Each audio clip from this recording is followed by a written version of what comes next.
Existe um erro silencioso que atravessa gerações. Ele não grita, não escandaliza, não parece errado à primeira vista. Pelo contrário, ele soa espiritual, humilde, bem-intencionado.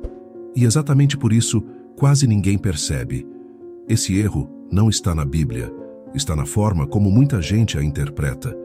E ele tem sabotado a vida financeira de pessoas honestas, trabalhadoras e de fé, não por falta de esforço, mas por confusão entre virtude e passividade. Muita gente vive financeiramente travada, acreditando que está sendo fiel. Mas fidelidade não é sinônimo de imobilidade, e humildade não é sinônimo de escassez.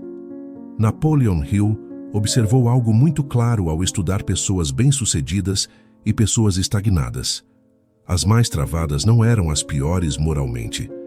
Eram as que confundiam princípios. O erro bíblico que sabota a vida financeira começa quando alguém acredita que esperar é o mesmo que agir com fé. Esperar não é fé. Esperar pode ser apenas adiamento.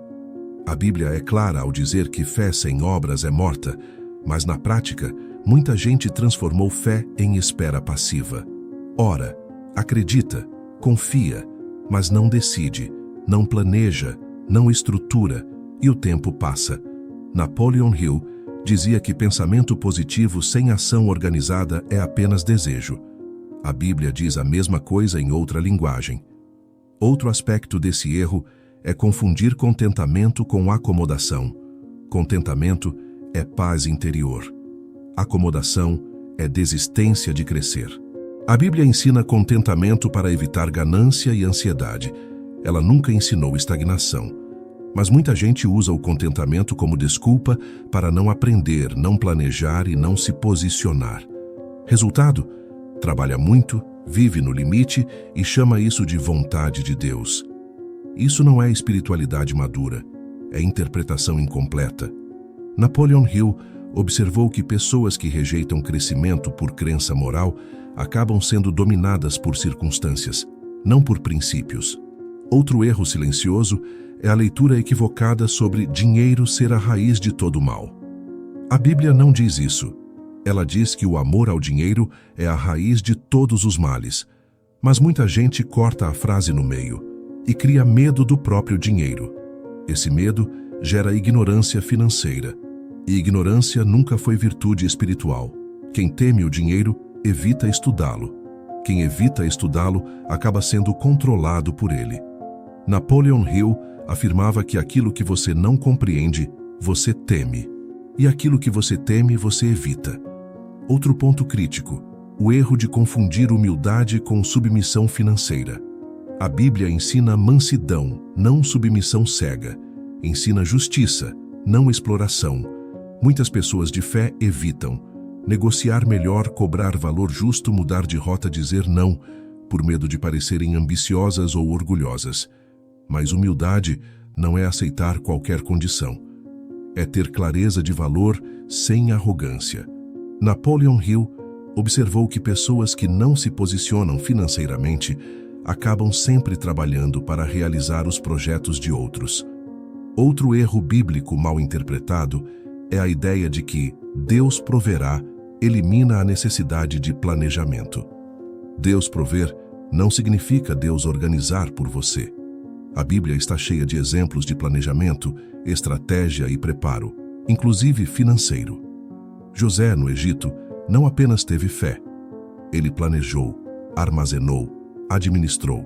Sem esse planejamento, a provisão teria sido desperdiçada. Napoleon Hill dizia que prosperidade sustentável exige previsão e preparação. Outro erro devastador é a confusão entre generosidade e irresponsabilidade. A Bíblia ensina generosidade, mas não ensina imprudência.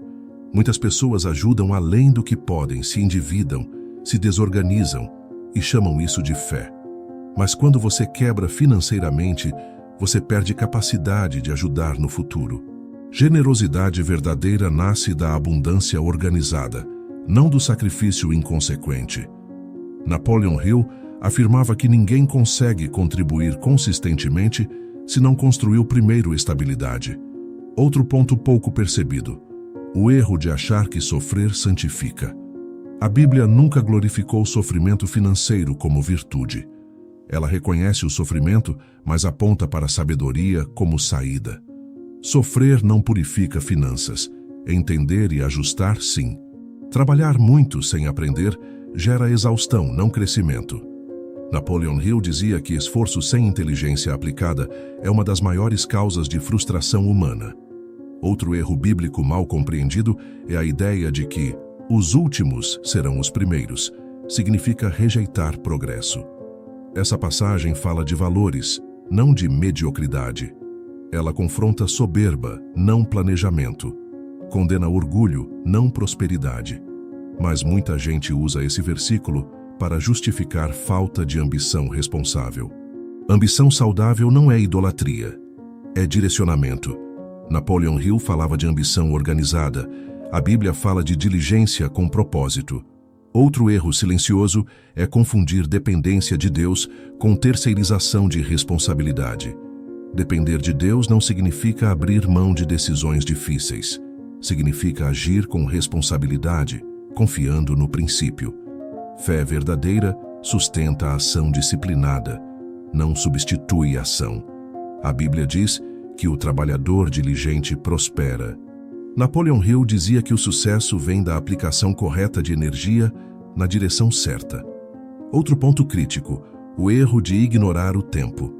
Muita gente quer resultado imediato e chama a impaciência de fé.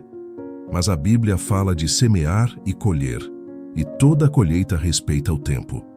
Napoleon Hill chamava isso de paciência organizada. Ignorar o tempo leva à frustração espiritual e financeira. Outro erro comum é a falta de mordomia consciente. Tudo o que entra é gasto, nada é separado, nada é organizado. Mas mordomia não é só sobre dar, é sobre administrar bem. Quem não administra o pouco não sustenta o muito. Esse princípio é bíblico e universal.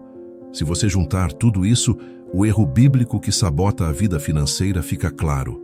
Não é falta de fé, é interpretação incompleta de princípios, é usar versículos para evitar decisões, é confundir virtude com passividade, é trocar planejamento por espera, é chamar desorganização de humildade. A boa notícia é que isso não exige abandonar a fé, exige amadurecê-la. Quando fé e responsabilidade caminham juntas, algo muda. Você continua sendo espiritual, mas passa a ser estratégico. Continua sendo humilde, mas se posiciona. Continua sendo generoso, mas com estrutura. Napoleon Hill dizia que sucesso verdadeiro é a harmonia entre valores internos e ações externas. A Bíblia reforça que sabedoria aplicada gera fruto. Se sua vida financeira está travada, talvez você não tenha errado de propósito.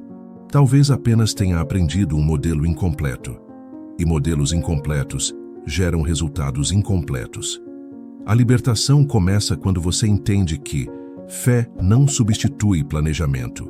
Espiritualidade não elimina disciplina. Confiança em Deus não anula responsabilidade.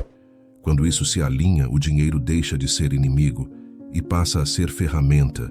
E pela primeira vez, a fé deixa de ser peso e se torna direção.